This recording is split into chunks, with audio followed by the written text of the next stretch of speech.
देवता बनावत आनी बानी के रंग रोदन चढ़ावते आनी बानी के रंग रोदन चढ़ावते बरन बरन के देवी देवता बतावत सतला छोड़ झूठ बोल के पाप कमावते सतला छोड़ झूठ बोल के पाप कमावते कैसे मैं समझावा जीवरा कैसे मैं समझावा जीरा हो के हल कान जीरा हो के हल कान बदरामा पानी दिखोवते दुनिया के इंसान बदरामा पानी दिखोवते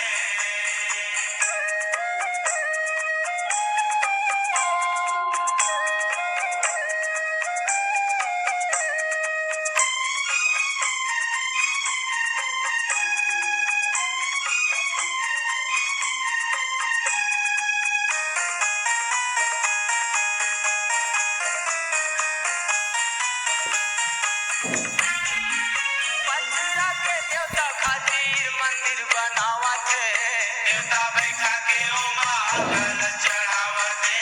देवता बैठा के ओ महाकल चढ़ावते खाए लई त भोले लड्डू पेड़ा खवावत करके पूजा पाठ ओ महाकाला लगावते करके पूजा पाठ ओ महाकाला लगावते घट के भीतर ईश्वर बसे घट के भीतर ईश्वर बसे जेकर नहीं है ज्ञान संतो जेकर नहीं है ज्ञान बदरामा पानी दिखोवते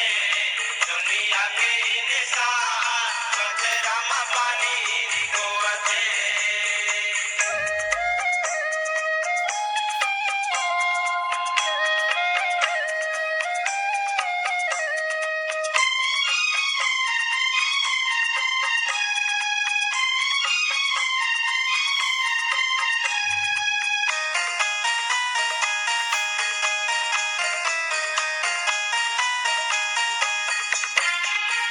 रोज बिहनिया जाके दरिया नहावत लोटा लोटा जल के पथरम चढ़ावते लोटा लोटा जल के पथरम चढ़ावते बरन बरन के वो माँ फूल चढ़ावत सुने नहीं त बोले बिनती सुनावते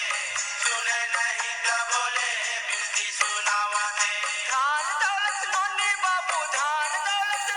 बाबू मांगे वरदान संतो मांगे वरदान बदरामा पानी दिखोवते दुनिया के इंसान बदरामा पानी दिखोवते नहीं पथरा में जान हवे मुर्दा के समान जेला माने भगवान बदरामा पानी दिखोवते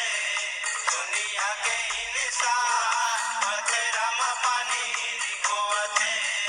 नहीं पथरा में जान हवे मुर्दा के समान जेला माने भगवान बदरामा पानी दिखोवते दुनिया के इंसान बदरामा पानी दिखोवते दुनिया के इंसान बदरामा पानी दिखोवते